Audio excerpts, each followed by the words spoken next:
Para auscultar es súper importante que las olivas del fonendo estén hacia adelante, no así, no hacia atrás, que estén hacia adelante. Uno se coloca el fonendo y comprueba si efectivamente la campana está funcionando. Para poder auscultar a nuestro paciente es súper importante descubrir la zona auscultar. El tórax debe estar descubierto. Y para eso yo debo colocar las olivas del fonendo hacia adelante e ir comparando simétricamente un hemicampo pulmonar con otro. Recordar auscultar la zona posterior, la zona axilar, bilateralmente y la zona anterior. Entonces la secuencia es así. Abuelita, respire, tome aire grande. Eso.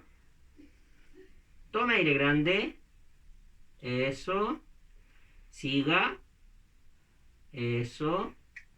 Tome aire grande. Eso.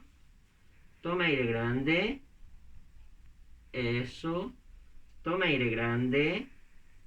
Eso. Recordar la zona axilar. No deben olvidarla. Tome aire grande.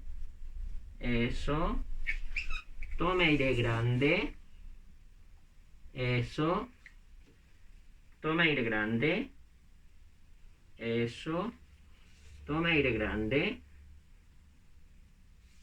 Súper bien. Vamos a auscultar por delante.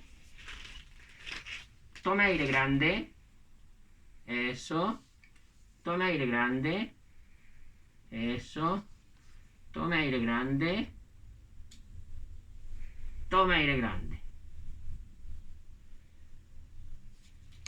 Y así finaliza el proceso de auscultar a un paciente.